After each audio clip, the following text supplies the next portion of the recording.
والتسليم على سيدنا ونبينا محمد الرؤوف الرحيم. اللهم صل وسلم وبارك عليه وعلى آله.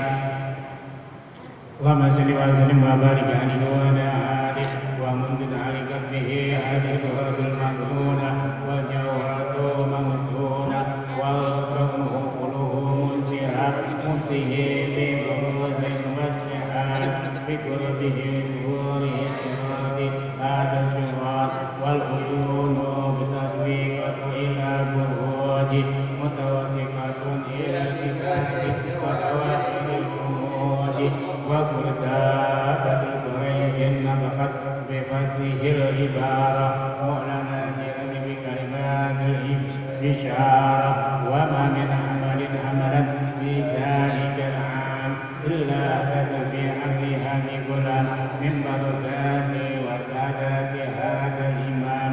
ولم تزال الأرض والسماوات متخلقات به الفرح بمنافاة أسراب البريات وبروزه من عمل الخفي إلى عالم الشهود بعد تقره في الفتور والشهود وأن ظهر الله في سجوده بهجة وتكريم وبسط بعالم الكثير ما عرف تكريم وتعجيب بمراد هذا البشر الكريم.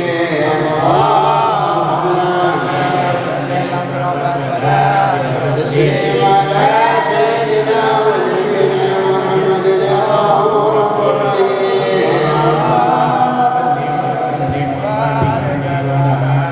اللهم صل وسلم وبارك عليه فإن البركة وأنور هذا الحبيب أعلنت السماوات والأرض ومن فيهن بالترهيب وأمطار الجودين على الوجود التأسيس وألسنة الملائكة بتبشير العالمين تعي سبحان الله الحمد لله ولا إله إلا الله والله أكبر سبحان الله والحمد لله ولا إله إلا الله والله أكبر سبحان الله الحمد لله لا إله إلا الله والله أكبر.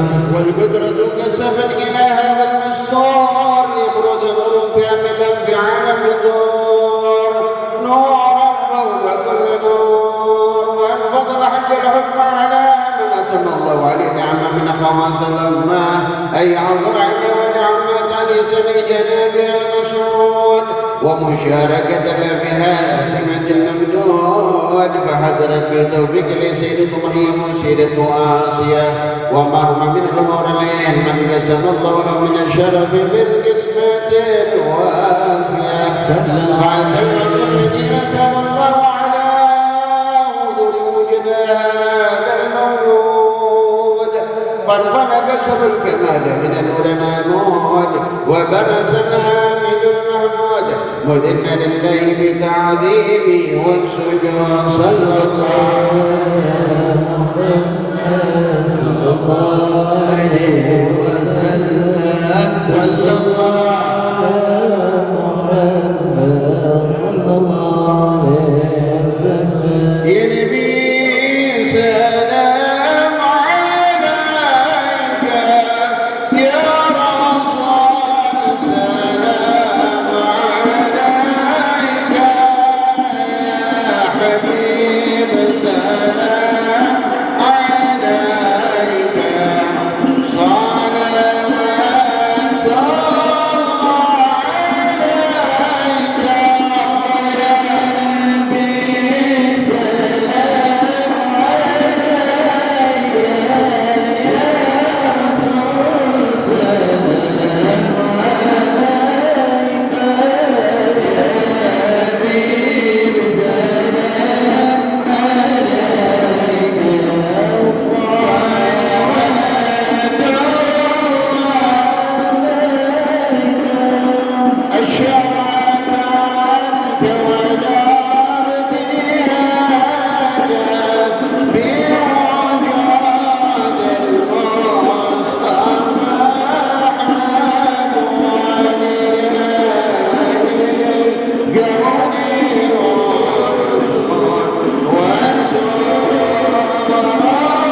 وَالْأَرْضِ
Alhamdulillah,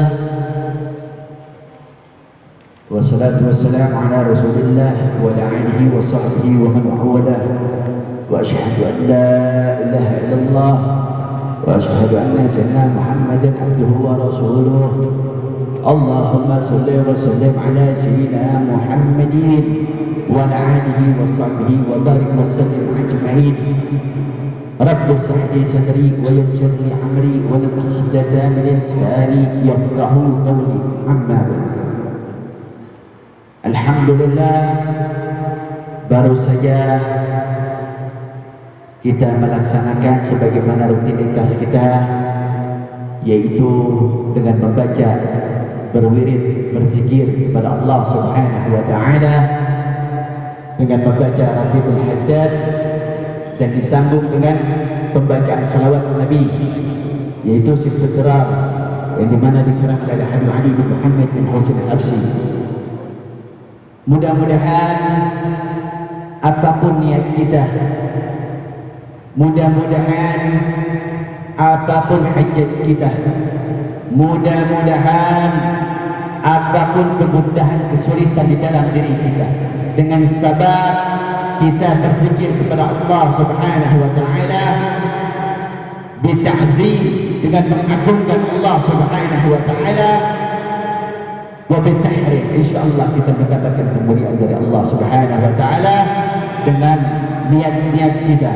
Amin amin ya rabbal. Puji syukur atas kehadiran Allah, kita diberi nikmat iman wal Islam, diberikan berkah umur, sihat bil afiyah, sehingga kita dapat duduk bersama di majlis yang tercinta ini, di tempat yang berkah ini, di tempat yang mulia ini. Sesungguhnya tidaklah suatu kaum berkumpul dengan berzikir kepada Allah Subhanahu wa taala, dengan mengagungkan ayat-ayat Allah Subhanahu wa taala, maka para malaikat memohonkan ampun atas kehadiran orang-orang yang ada di majlis tersebut. Amin amin ya rabbal. Mudah-mudahan Allah ampuni dosa kita. Amin. Salawat serta salam kita curahkan kepada junjungan Nabi besar Muhammad sallallahu alaihi wa alihi wasallam, beserta keluarganya, sahabatnya, dan keturunannya, dan juga para muslimin wal muslimat. Adanya kita di sini dapat mengenal berselawat kepada Nabi lantaran Nabi Muhammad sallallahu alaihi wasallam. Lantaran kita duduk bisa berzikir kepada Allah Subhanahu wa taala lantaran Nabi Muhammad sallallahu alaihi wasallam. Tidak akan bertemu suatu hamba, tidak akan bertemu suatu hamba menuju pintu Allah Subhanahu wa taala melainkan lewat ikuti jejak Nabi Muhammad sallallahu alaihi wasallam yang tersambung sampai sekarang dengan para ulamanya salafun salih. Ya, tersambung sampai sekarang dengan para keturunannya, cucu-cucunya. Kita pegang teguh nih dua-duanya. Ya, sebagaimana hadis Nabi Muhammad sallallahu alaihi wasallam yang tidak akan pernah terputus, kutinggalkan dua pusaka. Dan Nabi Muhammad, ya, kitab Allah wa idrak. Yang kebanyakan sunnah. Iya, kitab Allah wa sunnati. Kitab Allah wa sunnah. Kenapa hadis yang lain tidak disebutkan? Lantaran mereka tahu hakikatnya, lantaran mereka tahu kebesaran dari hadis tersebut. Iya. Dan orang itu yang tidak berani berucap, orang-orang yang mempungkiri akan kemuliaan nasab Nabi Muhammad, keturunan Nabi Muhammad. Iya. Nabi Muhammad meninggalkan dua pusaka. Satu, kitab Allah. Kedua, Ahlul Bait keturunannya. Jika kita pegang ini dua, insyaallah kita akan bertemu oleh Rasulullah sallallahu alaihi wasallam. Pertama-tama yang Allah hormati, akhirna billah wal mahbub al-habib Syafiq ibn Syaukat al-Habsyi, yang ke al-fakir hormati akhirna billah al-Ustaz Ahmad Muhammad al-Fadri, yang al-fakir hormati ketua pengurus Masjid Al-Muhajirin Ustaz Abdul Salam, yang al-fakir hormati Habib Dafi mana? Mengumpat. Akhirnya fillah Habib Dafi Al-Habsyi. Mudah-mudahan beliau-beliau semua Allah berikan kesehatan selalu. Allah berikan keberkahan selalu. Allah luasin rezekinya. Allah sehatin badan batin wal jasadnya. Allah berikan kekuatan, kesabaran untuk membimbing kita orang. Allah berikan kekuatan untuk sering ngingetin kita orang di waktu lalai. Iya. Kalau bukan karena seorang guru, maka banyak lalai kita. Guru ngingetin aja masih banyak lalai. Gimana guru gak ingetin? Iya gak? Kalau bukan karena guru, kita gak tahu mana Tuhan kita. Ini yang disebut tersambung dari Nabi Muhammad sallallahu alaihi wasallam. Terus sampai akhir zaman. Terus sampai akhir zaman. Dan juga wabil khusus untuk guru-guru kita yang ada di sini nih, biar gak bosan ingetin al-fakir. Iya, buat guru-guru di sini tidak bosan untuk ingetin aneh pribadi. Dan juga tak lupa tanpa mengurangi rasa hormat kepada jamaah Majelis Syafaatul Rasul yang mana telah hadir di malam ini, yang selalu istiqamah. Mudah-mudahan apa cita-cita antum yang membuat antum menjadi anak berbakti kepada orang tua, Allah kabulkan.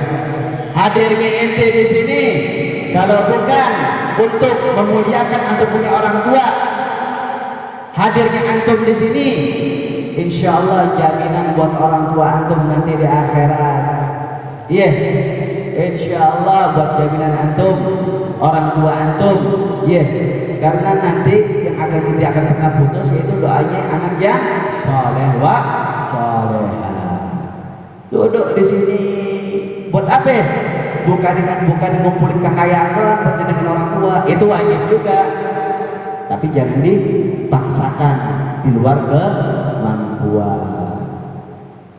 Wajib hukumnya anak berbakti kepada orang tua. Seenggak-enggaknya kita nggak bisa senengin orang tua kita jangan susahin orang tua kita. Nggak bisa senengin di dunia, senengin di akhirat. Jangan di dunia nggak nyenengin, di akhirat mujarabin. Jangan. Nauzubillahi min zalim. Nggak ada tuh orang yang kumpul di majelis jadi anak durhaka, nggak ada. Selama ini aneh tidak pernah dengar orang yang duduk menjadi suami durhaka, anak durhaka, iya, wanita yang kurang baik, nggak ada yang dengar. Selama aneh duduk di majelis-majelis. Karena kenapa ya? Allah arahin jalannya ke jalannya baik. Barang siapa yang berjalan berniat dari rumah keluar rumah nih, untuk hadir di majelis ilmu, maka Allah akan giring orang tersebut kelak nanti masuk ke dalam surganya Allah. Ente digiring, ente salah jalan nanti di akhirat karena ente sering hadir di majelis ilmu. Iya, lantaran ente sering hadir di majelis ilmu, nanti di akhirat ente digiring tuh. ini bukan jalan ke surga, ini jalan ke neraka. Itu digiring tuh.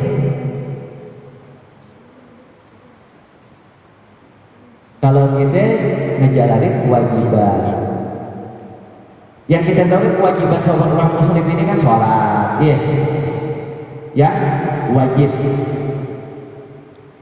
Ilmu hal itu apa? Ilmu yang tiap hari kita gunain, sholat atau segala macam gitu. Tapi kita kadang waktu lupa, berat. Duduk sebentar di majelis, kita udah pegel-pegel linu-linu. Kalau kata Ustaz Ahmad, coba ajak main gaple gitu. Kasih kopi, kasih rokok. Wow, ajan subuh bubar, kagak, ajan zuhur bubarnya. Wow, sadis. Coba ente suruh duduk kasih kopi, kasih rokok, terus gak usah pakai catur, gak usah pakai remi, terus suruh ngomongin orang. Wah, pengen denger. Coba duduk di majelis ilmu, dengerin satu patah aja, ngantuk. Iya gak? Ngantuk. Tidak ada. Setiap hamba Allah yang pengen berjalan di jalan yang baik itu tidak ada rintang, gak ada. Setan kata setan kurang ajar nih. Setan kurang ajar. Mau duduk menjadi orang bener loh. Tak dulu, buat tiup loh, biar lo ngantuk. Tapi kehebatannya di majelis ilmu, HP ente tidur, tengkurap lagi, ente nungging lagi tidurnya, tetap ente mendapatkan keberkahan di dalam hadirin majelis.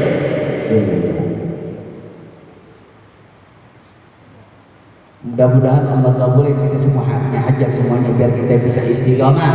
Kita gak usah mikirin, kita gak usah mengejar keramat dulu, istiqomah dulu. Sama sabar. Sabar kalau guru lagi marah-marah. Sabar kalau guru kita lagi teriak-teriak. Sabar kalau guru kita lagi ngeluarin emosinya. Itu semuanya cuman pandangan di mata doang. Padahal sih kagak. Curhatan guru itu semua keluar dari hati. Curhatan karena guru juga manusia. Guru manusia. Tapi kehebatan seorang guru, ente pernah lihat gak guru ini lelah membimbing murid? Pernah gak? Ada.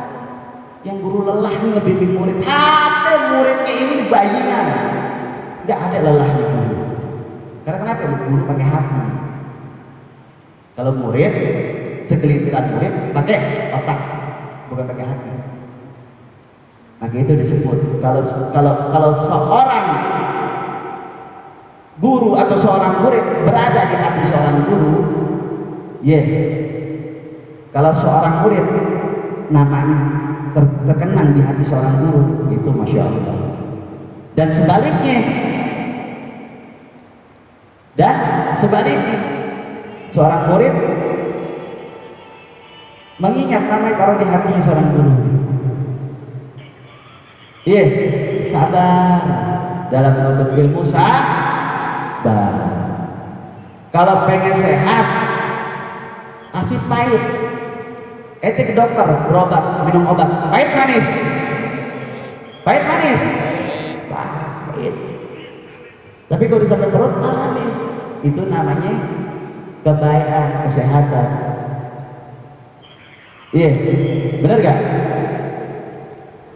Nah, di sini ada fakir ingin meminta kepada al-akhina billah Al-Ustaz Ahmad Muhammad Al-Budri untuk memberikan sedikit sepatah dua patah nasihat buat kita semua di sini. Sallu ala Muhammad.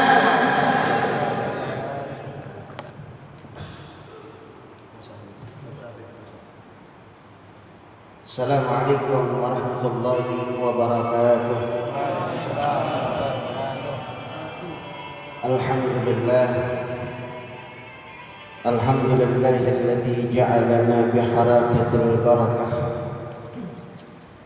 Wassalatu wassalamu ala nabiyyinal barakah sayyidina wa nabiyyina wa syafi'ina wa maulana صاحب الشفاعة في الدنيا والآخرة وعلى آله وصحبه من اتبعه أما بعد قال الله تعالى في القرآن الكريم وهو أصدق القائلين بسم الله الرحمن الرحيم يرفع الله الذين آمنوا منكم والذين أوتوا العلم درجات. وقال النبي صلى الله عليه وسلم إن الله تكفل لطالب العلم برزقه. وقال النبي صلى الله عليه وسلم أيضا حضور في مجلس العلم أفضل من 1000 صلاة 1000 ركعة وعيادة 1000 مريض وحضور الجنازة. Hadratil mukarramun dan muhtaramun yang sama-sama kita hormati guru kita bersama Sayyidul Fadil Habibina al-Mahbub Al-Habib Muhsin bin Muhammad Ba'mar Mata'allah bin Kulli Hayatih. Kita doakan beliau semoga Allah panjangkan umurnya, Allah sehatkan badan beliau, Allah berikan beliau keberkahan di dunia dan di akhirat, dan Allah selalu sehatkan badan beliau sehingga beliau bisa membimbing kita ke jalannya Allah Subhanahu wa taala dan mendapat ridha-Nya Allah Rabbuna jalla jalaluh. Wa bil khusus Sayyidul Fadil Habibina al-Mahbub Al-Habib Syafiq bin Syaukat bin Ahmad Al-Habsyi mata'allah bi tuli hayatih Al-Fadil Al-Ustaz Abdul Salam mata'allah bi tuli hayatih, dan segenap para jamaah majelis ta'lim Syafa'atul Rasul Al-Ba'umar yang insyaallah diberikan rahmat dan ampunan dari Allah Rabbuna jalla jalaluh. Ma'asyiral hadirin rahimakumullah. Tadi guru kita memberikan satu ujangan, memberikan satu nasihat kepada kita betapa mulianya orang yang menuntut ilmu, betapa indahnya duduk di majelis ilmu, betapa nikmatnya kumpul bersama orang-orang yang berilmu. Dan ini kita dapatkan ketika orang-orang sedang asyik dengan dunia mereka, di mana hadzal yawm atau hadzal lailah lailatul utlah. Ini malam liburan di mana mereka telah seminggu 5 hari mereka bekerja, dan pada malam ini mereka menyenangkan diri mereka, bersukaria dengan keluarga. Bahkan ada beberapa gelintir orang bermaksiat di tempat-tempat kemaksiatan. Tetapi Allah sayang dengan diri kita. Kita dikumpulkan bersama orang-orang yang mulia, duduk di tempat yang mulia, berselawat kepada makhluk yang paling mulia, yaitu junjungan kita Nabi besar Muhammad sallallahu alaihi wasallam, dan mendengarkan kalam-kalam yang mulia sehingga nanti kita masuk ke tempat yang mulia, yaitu surganya Allah Subhanahu wa taala. Ma'asyiral hadirin jamaah majelis ta'lim Syafa'atul Rasul yang dimuliakan oleh Allah Subhanahu wa taala. Rasulullah sallallahu alaihi wasallam bersabda di dalam satu hadisnya, "Man salaka tariqan yaltamis bihi ilman sahalallahu tariqan ilal jannah." Di dalam satu hadis Rasulullah sallallahu alaihi wasallam mengatakan, kata Rasulullah, siapa orang yang memudahkan langkah kakinya bergerak menuju majelis-majelis yang di dalamnya terdapat ilmu, sahalallahu tariqan ilal jannah, maka Allah akan mudahkan bagi mereka jalan menuju surganya Allah Subhanahu wa taala. Satu saat Imam Ghazali bercerita kepada murid-muridnya. Kata Imam Ghazali, kenapa kalian aku perintahkan, kenapa kalian aku anjurkan untuk duduk di majelis ilmu ketimbang majelis zikir? Ayyul afdal, majelis al-ilm atau majelis zikir? Kata Imam Ghazali, coba bayangkan mana mana yang lebih utama, majelis ilmu atau majelis zikir?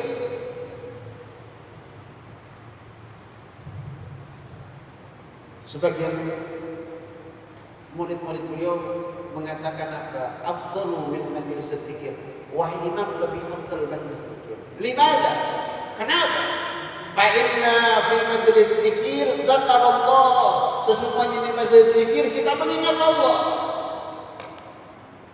Selagi kita sebut kalimat la ilaha illallah, la ilaha illallah. Apa kata Imam Ghazali? Khata ya waladi, kamu salah wahai anak.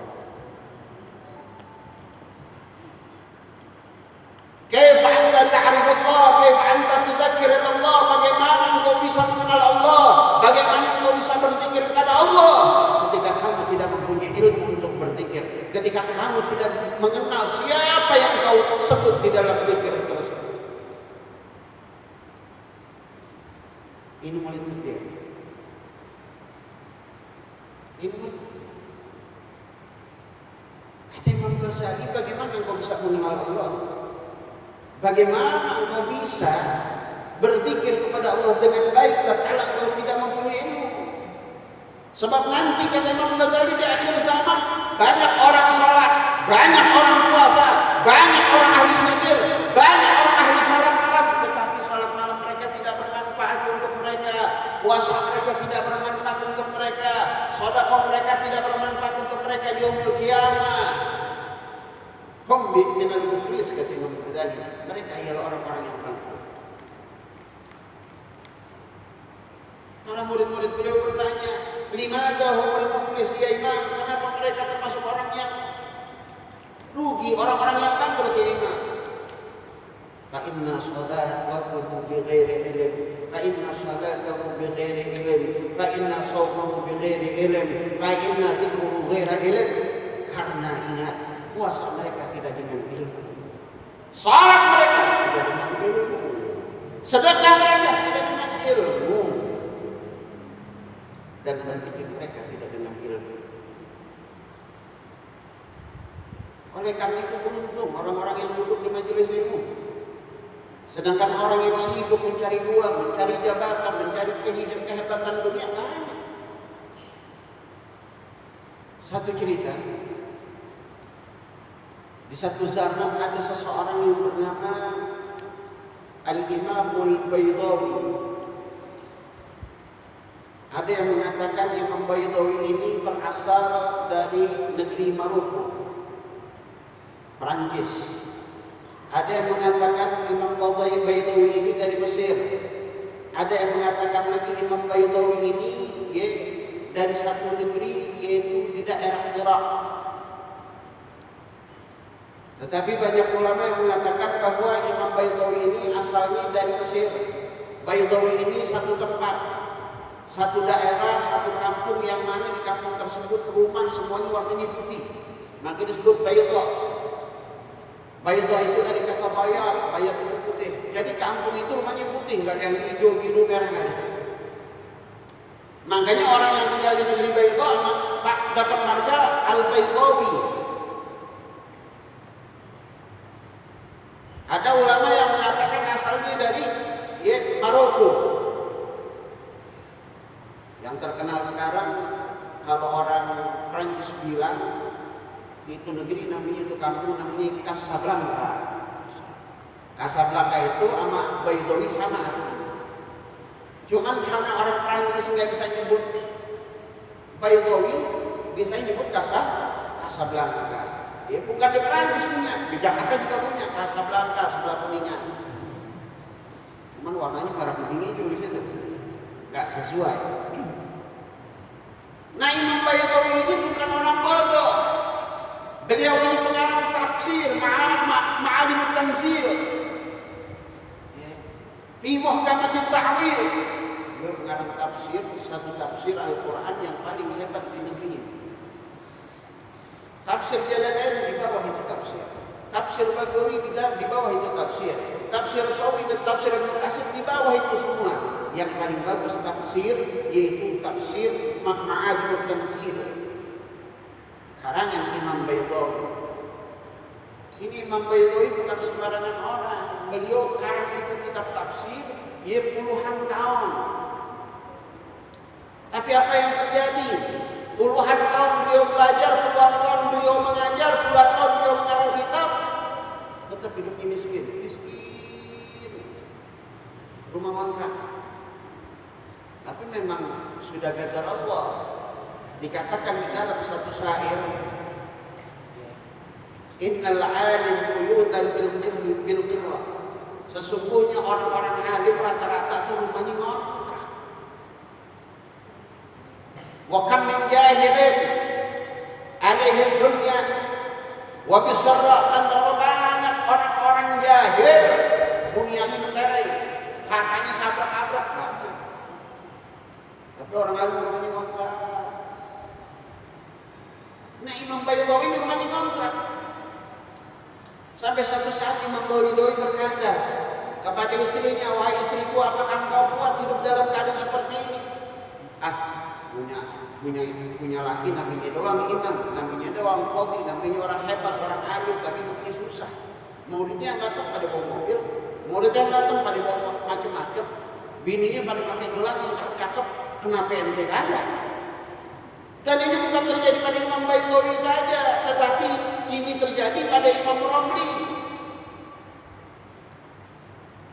Ketika Imam Baidawi dulu cerita, ini Imam Baidawi akhirnya apa? Bingung mikir akhirnya apa? Saya mengarang satu tafsir, yang mana tafsir ini Anda pengen jualnya ke kerajaan, Anda pengen berangkat ke kerajaan, percuma Anda ngarang ilmu, percuma Anda ngarang kitab kalau nggak manfaat buat Anda dan keluarga Anda. Hidup susah udah capek. Ini orang alim bisa ngomong gitu, hidup susah deh. Ya memang kalau bicara susah capek. Habib Mohsin juga nggak pengen tinggal di tower. Ya. Habib Mohsin nggak pengen tinggal di tower. Aneh nggak pengen cuma kontrak. Tetapi Allah Ta'ala sudah berkehendak seperti itu. Makanya ketika orang berilmu, Allah ujinya cakep. Nggak sembarangan. Nggak sembarangan. Nah, Imam Baidawi ini pegel deh. Imam Baidawi kan pegel. Kata Imam Baidawi, anu mau jual aja deh semua ilmu ini. Yang penting anu bisa nyenengin keluarga, bisa nyenengin orang tua, bisa nyenengin semua yang anu pengen beli. Berangkatlah Imam Baidawi berangkat. Nyampe di tengah jalan ketemu seorang gelang-gelangan lagi nyapu jalan. Ngelihat gelang-gelangan Imam Baidawi deketin. Ya akhi, hal akalta, wahai saudaraku, apakah engkau sudah makan? Gak akal itu anu makan. Ya akhi, hal andakan fulus, apakah engkau punya duit? Enggak ada fulus, anu punya duit. Hal anta la tastadi fi hayatik, apakah engkau enggak bimbang, engkau enggak pusing, engkau enggak bingung, engkau enggak galau dengan kehidupanmu seperti ini? Enggak, maaf dah, enggak bingung. Bagaimana? Aneh yang begini bingung, kata Imam Ghazali. Kata Imam Baidawi. Bingung. Gue yang begini itu bingung, lu tukang sapu makan pas-pasan. Mau enggak bingung, enggak galau, enggak gelisah. Ini tukang sapu. Wahai saudara, mau mana engkau? Ane pengen jual kitab ane ke raja. Ane pengen jual ya kehidupan ane ke raja. Ane pengen ngambil kerajaan biar kaya. Bahasa sekarang ane mau ke Jokowi deh. Ya, biar ane bisa hidup tenang. Masa bodoh biar kata ane ini pendukung omnibus law, gak jadi masalah. Yang penting dapetnya segepok. Yang penting ane dapat rumah. Begitu maksudnya. Tahu-tahu ini tukang sapu ngomong apa? Hal anda yufaqih fiddin, apakah engkau tahu tentang agama? Anda syuyukh, anda guru. Anda cuma pengen tanya sama antum satu, antum ngerti gak makna iyyaka na'budu wa iyyaka nasta'in? Apakah engkau tahu wahai saudara tentang makna apa iyyaka na'budu wa iyyaka nasta'in? Begitu Imam Baidawi. Bengong di Imam Baidawi. Tukang sapu bicara tentang hakikat, tukang sapu bicara tentang ilmu. Dijawab Imam Baydawi, ya sesuai tafsir yang beliau karangkan, kata beliau, makna iyyaka na'budu wa iyyaka nasta'in, inni qad na'budu ilallahi iyyak, sesungguhnya aku cukup menyembah kepada Allah saja.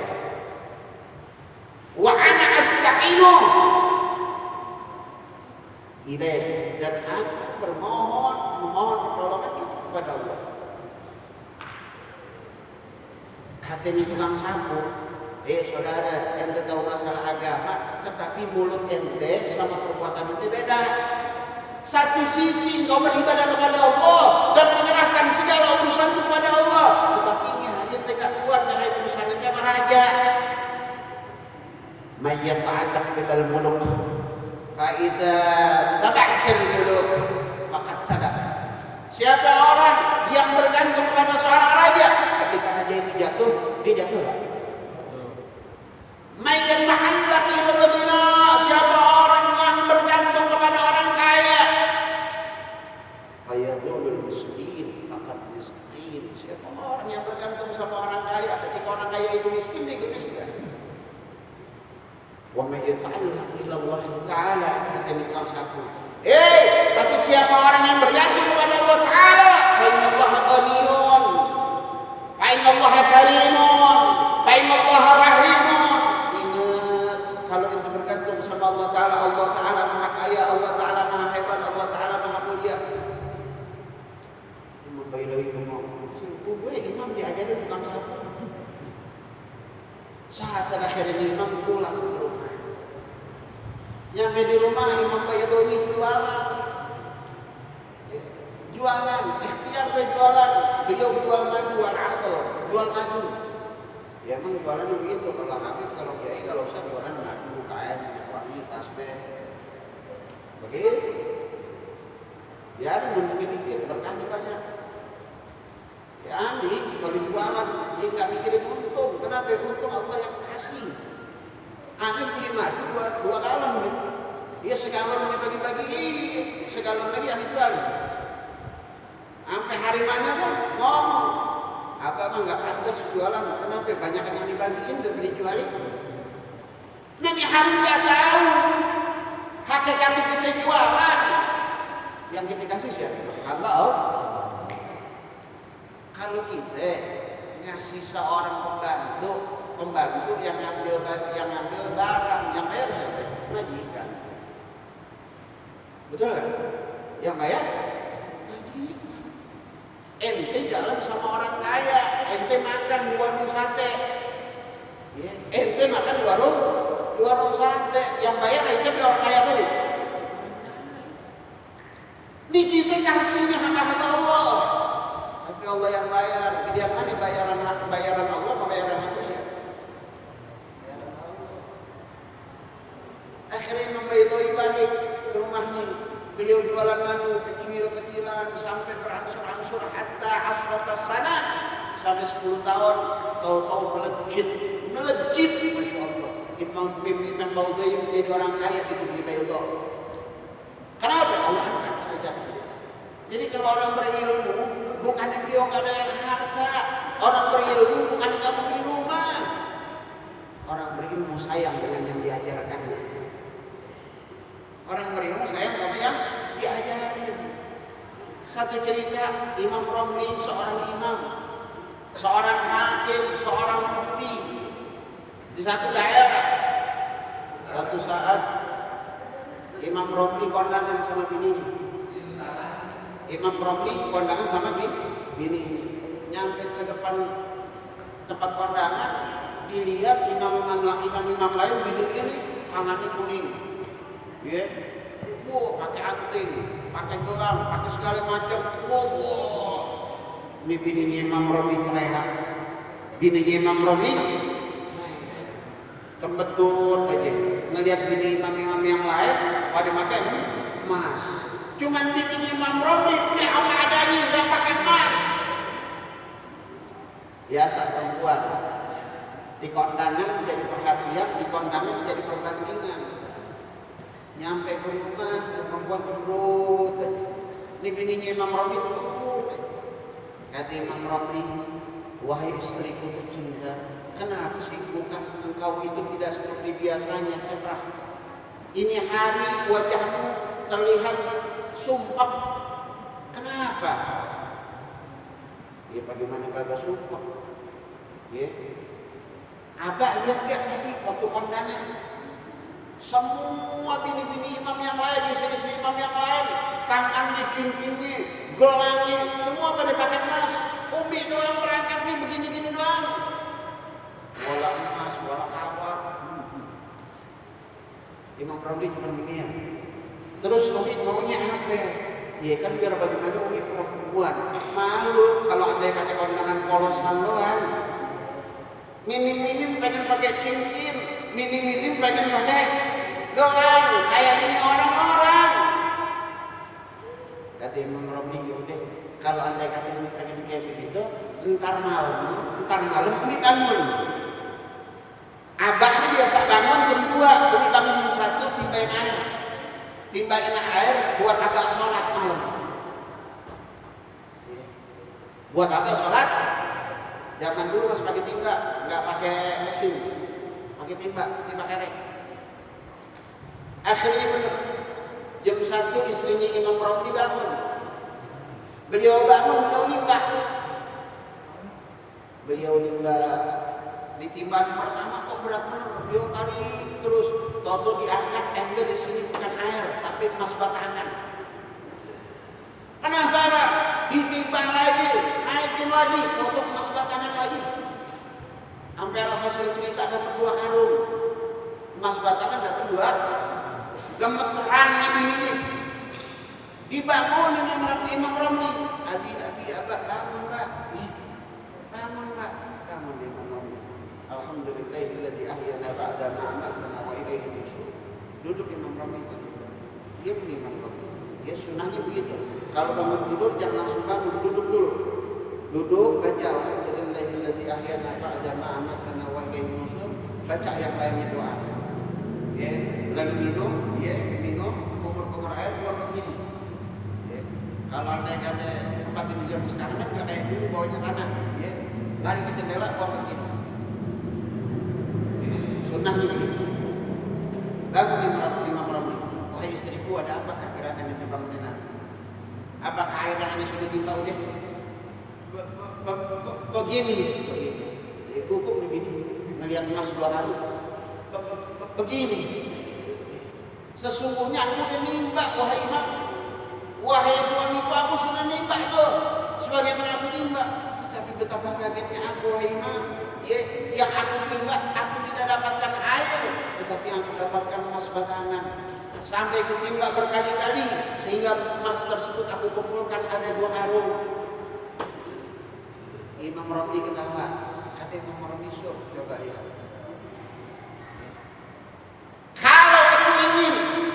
Kalau aku mau, aku tinggal minta Allah kecil. Tetapi yang aku pikirkan, apakah aku kuat menerima beban harta yang begitu banyak? Apakah nanti di yaumul qiyamah aku mampu menjawab pertanyaan Allah? Dari mana kau dapatkan itu harta dan kemana kau jalankan itu harta? Aku belum mampu, maka aku nggak minta yang begitu. Tetapi kalau andai kata istriku mau, bawa deh. Tumas bawa, ya. Cuman kalau itu bawa tumas, itu bawa ke orang tua itu jangan balik lagi. Artinya, diceraiin begini. Ya bawa tumas yang 2 karung, ya cuman jangan balik lagi ke rumahnya. Kenapa? Sebab anda nggak mau menerima beban yang kayak begitu. Bininya nangis. Apa kata bininya? Buat HP, ya anda dapat emas batangan kalau batang yang asli hilang. Buat apa dapat emas batangan kalau yang batang asli? Enggak ya ibu. Enggak mau. Mendingan emas yang diceburin lagi di sumur, tetapi ada selamat di akhirat. Duduk bersama engkau wahai imam. Ini istri yang soleha. Coba kalau bini kita dapat emas 2 karung ya. Allah, kita gituin. Lo beli emas, apa bini gue? Kalau lo beli emas bawa tuh, lo pulang ke rumah orang tua lo. Cari dari gue, biarin dia nunggu kirim dulu, yang penting gue kaya. Tapi ini sambar gue ya, kalau gue punya harta, gue bisa dapat yang cakep-cakep. Ya Allah, juga udah dapil mulut begitu. Tapi istri yang soleh begitu. Ya Imam, kapan lagi aku bisa mendapatkan suami seperti engkau? Harta aku bisa dapatkan kapanpun, sebab harta belum tentu bisa membahagiakan aku. Bilihamin su'ada. Sesungguhnya kebahagiaan itu ada orang-orang yang berilmu. Wa yahrum bil asqiya, dan kejelekan itu diharamkan ilmu itu terhadap orang-orang yang berbuat buruk. Ilmu itu diperuntukkan untuk orang-orang yang bahagia, orang-orang yang baik. Orang kalau punya ilmu bahagia, nggak ada yang susah. Makanya ayo tuntut ilmu, jangan takut susah. Innallaha taqabbuli li talibil ilmi bi rizqih. Sesungguhnya Allah akan memberikan rezeki. Allah akan menanggung kepada penuntut ilmu dengan rezeki. Jadi orang yang menuntut ilmu rezekinya Allah tanggung. Jangan takut susah. Gua ngaji susah mulu. Gua belajar susah mulu. Imam Baydawi puluhan tahun susah. Nah, apalagi tiba kerja, menuntut ilmu, ngomongnya apa? Entar kalau menuntut ilmu kagak kerja, miskin. Berhenti. Belum kerja, mepet aja sama Musim Mbak Ahmad. Udah kerja, sebulan belum tentu sekali datang majelis. Kata Allah, kata Nabi apa? Kata Nabi yang ngomong bukan anak. Man taraka al-ilmi, man taraka talab al-ilmi khaufan min al-faqri. Siapa orang yang takut, siapa orang yang menuntut ilmu, ninggalin pengajian, ninggalin majlis, khaufan min al-faqri, karena dia takut miskin. Apa kata Allah Ta'ala? Kata Nabi Muhammad SAW, beliau mengatakan apa? Kalau orang meninggalkan menuntut ilmu karena takut miskin, kalau orang meninggalkan menuntut ilmu karena takut nggak makan, ja'alallahu faqra, maka Allah akan jadikan dirinya fakir. Allah akan jadikan dirinya miskin. Jadi ada orang yang berhenti menuntut ilmu karena takut nggak makan, karena takut ribut, karena takut miskin. Ketika dia berhenti menuntut ilmu, Allah bikin miskin dirinya. Allah bikin apa yang dia takutkan menjadi kejadian. Ani punya satu cerita. Tahadusan bin Yahman bukan menceritakan aib. Ani punya seorang murid. Yang ini murid Ani ini ketika ngaji ribut dulu sama bininya. Ini ujian. Sehingga murid Ani ini ngomong, Abah, mohon maaf, Ani bukan nggak mau ngaji. Bini Ani marah-marah mulu. Kenapa kalau Ani ngaji? Lo ngaji aja terus, lo ngaji terus. Ya, lo nggak pikirin anak, gue lagi nggak pikirin bini, gue pikirin. Cuman gue ngaji nih, buat gugurin kewajiban daripada gue di rumah ngantor nih gue ngaji. Akhirnya dia berhenti ngaji karena takut rumah tangganya berantakan, karena takut dicerai sama bini. Dia berhenti ngaji. Dan kebenaran berbarengan nih, Anda jadi punya perbandingan. Yang satu berhenti ngaji karena takut cerai, yang satu tetap ngaji biar dia mau cerai-cerai, yang penting enggak keluar dari pengajian. Yang satu berhenti ngaji karena takut cerai. Apa yang terjadi? Baru berhenti 2 bulan ngaji, benar-benar kejadian bercerai. Yang tadi udah bercerai sama bininya, ternyata bini jadi ikut ngaji. Jadi itu pengajian tuh takdim, ujiannya berat. Ujiannya dari anak, dari bini, dari rezeki, dari pekerjaan. Ini ujian. Tetapi ketika ente bisa menghadapi ujian tersebut, insya Allah Allah akan berikan setelahnya ahla minal asal, lebih manis daripada manisnya madu. Jadi jangan takut. Terus istiqamah menuntut ilmu. Terus istiqamah duduk di majelis. Biar ada mau 10 orang, 9 orang murid di jalan terus. Kenapa? Majelis bukan karena banyak jamaah dilihat Allah. Meskipun 9 orang tapi istiqamah, itu majelis yang bakalan Allah lihat sampai yaumul qiyamah. Jadi jangan takut. Mau 9 orang, 10 orang jalan di majelis. Biar kata majelis bukan Habib Muhsin, dia sama yang main hadroh jalanin terus. Ya. Ada yang main hadroh kayak orang gila, ya. Yang baca Maulid Habib Muhsin, yang jawabin Ya Rabbi Sholli Alaihi itu sambil main hadroh. Terusin. Kenapa? Al-istiqamah khairun min alfil karamah. Sesungguhnya istiqamah itu bisa mengalahkan 1000 keramat. Jadi seorang wali bisa kalah orang istiqamah. Jadi jangan takut. Insya Allah kita dijadikan orang-orang yang istiqamah, kita dijadikan orang-orang yang menuntut ilmu, dan dijadikan ilmu-ilmu kita bermanfaat di dunia dan di akhirat. Mohon maaf apabila ada kekurangan dan kesalahan. Allahumma barik lana wa barik. Wassalamualaikum warahmatullahi wabarakatuh.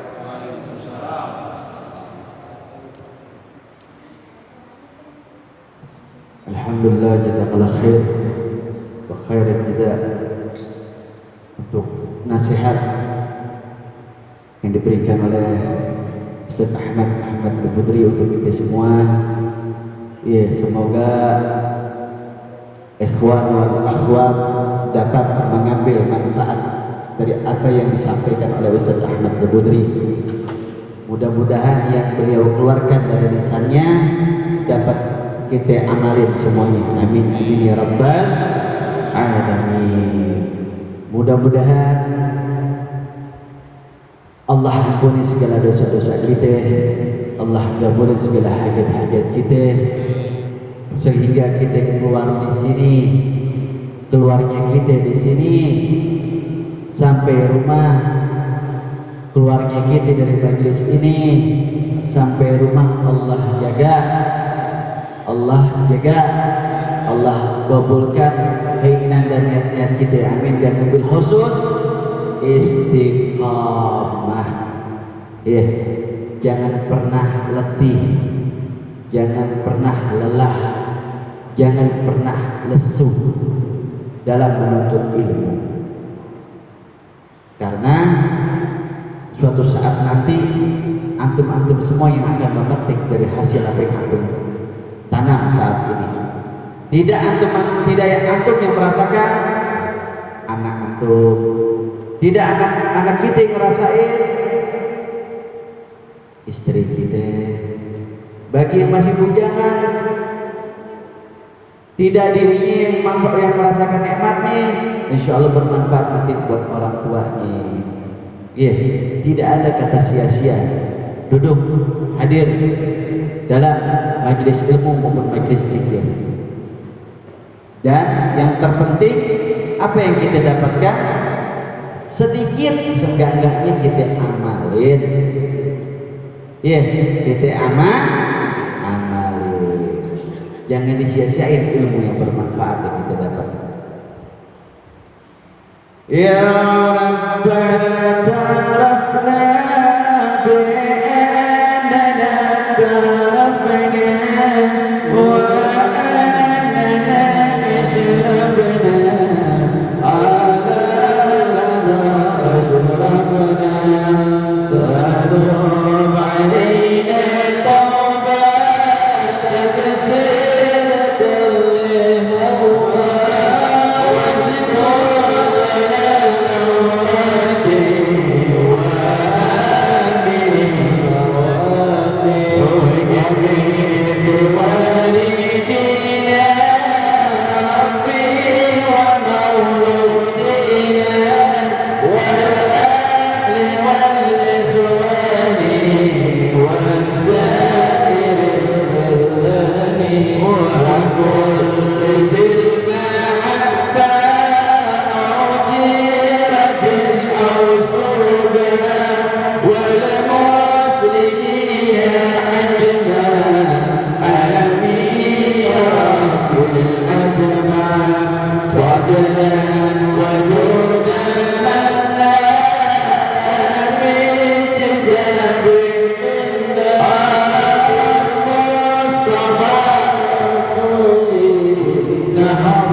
وسلم ربي على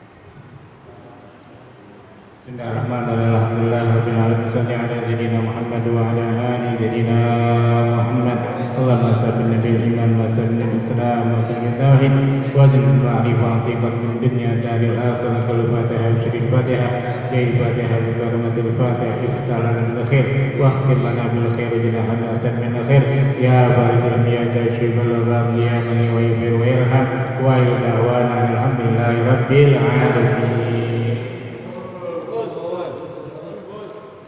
Guys,